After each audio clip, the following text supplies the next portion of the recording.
Hello everyone, thank you for joining me today, and as always, remember, subscribe, hit that chime notification, smash that like button. Let's get the love flowing on this channel. Well, it's a beautiful day out. However, the last 3 nights we've had frost. We had a frost advisory and the fields froze a little bit. So yeah, just no-win situation out here. No rain, frost, whatever. What can you do? We have no grasp on Mother Earth and the fury known as Mother Earth. She'll do what she wants, so we'll just have to go with it. But we're gonna quickly just check out the garden. I want to check out the garden, see what's going on there, and check out the hay fields. This didn't come up. This was planted. This was started a little while ago. But I think it's some cabbage in there. Yeah, cabbages. That's good. We got lots of little rocks, of course. Got the tomato plants in. Looks like the peas are coming up. That's kind of cool. Got a few weeds coming up too. Gotta weed this. What is this? This is, yeah, lots of peas. Cool. Well, luckily that's coming up. Now let's go look at some hay fields. Let's see how good or bad it is. Let's go for a drive. This is the first field we're gonna take a look at. It has a fair growth, a fair stand of alfalfa. So I was kind of hoping this field would come through, but with the cold temperatures we had, I don't know, it looks a little brown to me, the alfalfa. So let's keep our fingers crossed. Anyways, everyone, we had a couple really cold nights here, below freezing. So as luck may have it, it got our fields. Any alfalfa that we did have coming up, which there wasn't much because of the stunted growth due to the cold spring and cool beginning to summer. But the alfalfa that is up, I don't know, look at this, guys and girls. Look at that. Look at all this brown.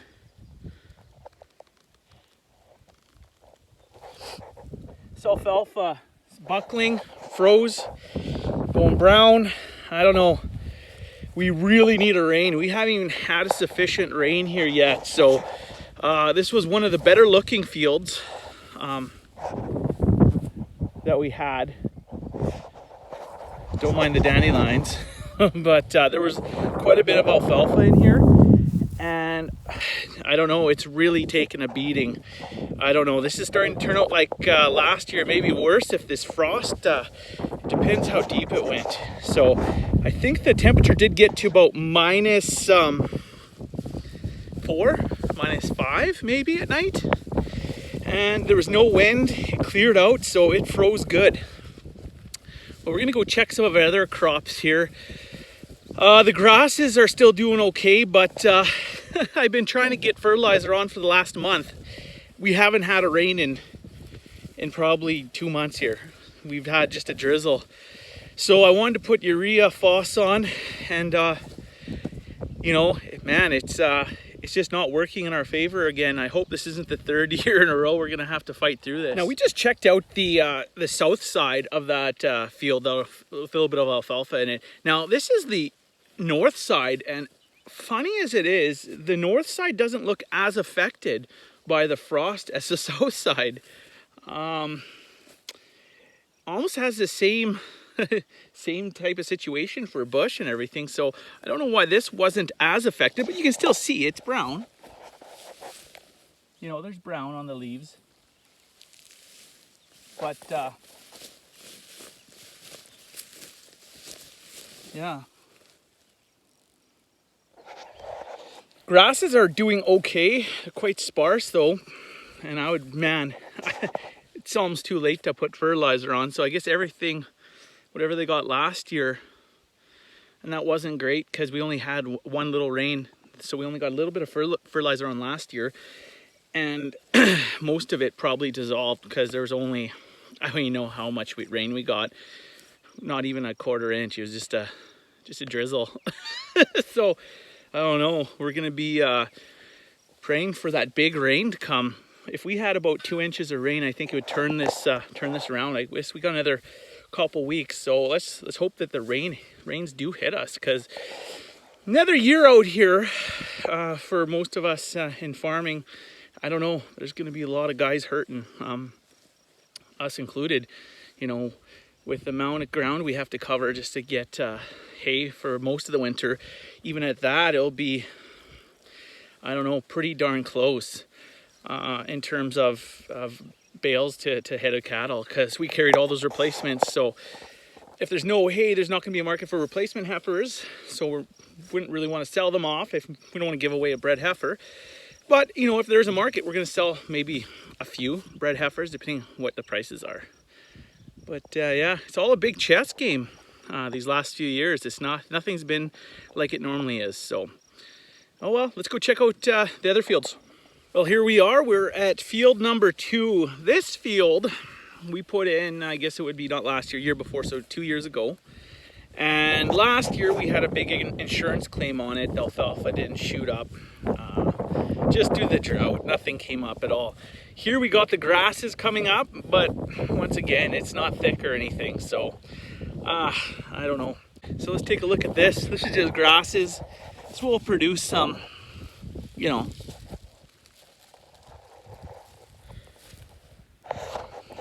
but, you know, look, it's just, everything's stunted. It's a quarter way up my leg, not even. It's just not good. Just not looking good. You know, like I was hoping I'd see a bunch of alfalfa. Oh, there's some stuff popping up underneath, but yeah, I don't know. Not super pumped about this field either. Well, by the looks of it, this might be the trend for this year. You know, not an abundance of hay, which I was expecting. You know, after your fields take a hit for 2.5 years, just dry dust, which we're not really used to out here, it starts to impact, you know, the production of that forage. So I'm gonna have to think outside the box this year. Maybe look into getting some corn silage, you know, something cost effective to get us through in case there is a shortage. You got to think ahead, because once haying's all done, and you realize, oh man, I'm not going to have enough hay, it's too late because everyone else is in the same boat. So I'm going to have to try to line up maybe some corn silage, something like that. I know there's an abundance of that around here. Corn seems to always come in good. It doesn't need a ton of rain. I wish we were set up to have corn ourselves, but we're just not. We don't have the equipment for it or anything right now, so.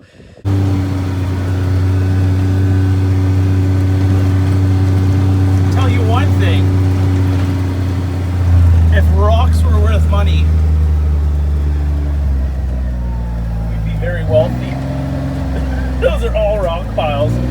Most of those are actually picked 2 years ago when we worked that little piece of land. Some more. We're running out of room for rocks.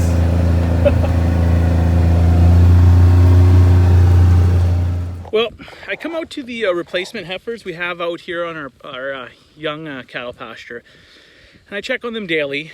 I usually bring them oats almost every day, and you know, make sure they're topped up in salt and mineral.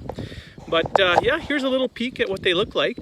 They're all doing quite well. They've really tamed down a lot. I can actually go pet them. So when we do put them on pasture, we always spend a lot of time with them, because if you don't, you get wild heifers, and we just don't want that. It just makes it that much harder to work with them. So coming out here, I always try to touch them, touch their heads, whatever, just to get some contact with them, so they recognize my voice, understand that I'm the goodie man. I'm bringing them usually treats of oats or salt or something. So yeah, here's a little peek at them. Here's all the young girls in their glory. They look good. I think we picked out a pretty good crew of them. There's one that might be questionable. We have 2 calves from the 2-liter cows we put out here.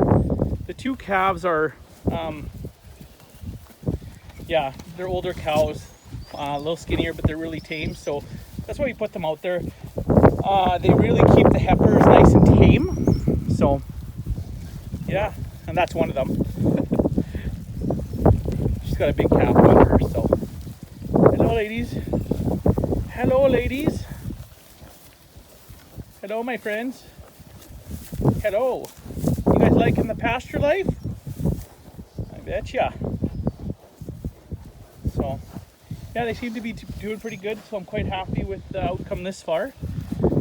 Pasture's growing in all right, so might be a decent year. If we get a rain or two, we'll be okay.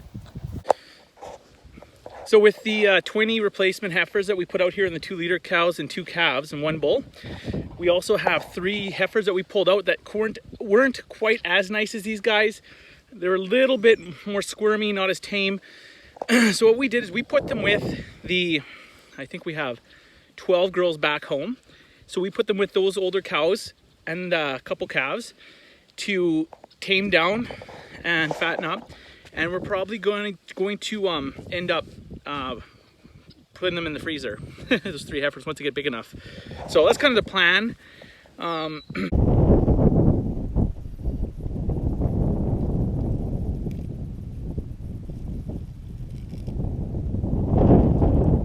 She's so quiet. She's got good milk.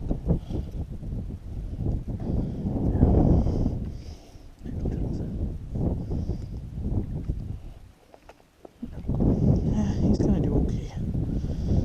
Goofy calf though. We don't have many. She's a little Semidal cross, but the Red Angus really pick up on the sucking quick. It's usually a very quick process. So you always have a few in the group that I like. This guy, a little smaller, a little weaker, so I think he'll make it. Worked with her for about 4 days. Well, I shouldn't say her, with him for 4 days. And that was all the difference in the world. That was enough to save him. So, you know, either that or we bottle feed it. But if the mother can provide for him, what we're going to do is we're going to keep her along this home quarter. I'm going to keep an eye on this guy. Make sure he doesn't go downhill. Right. Well, everyone, thank you for visiting me here on the farm. Coming along with me, taking a quick little tour of the fields and the hay situation. Thank you so much to all my subscribers, and hey, cheers until next video. Bye for now.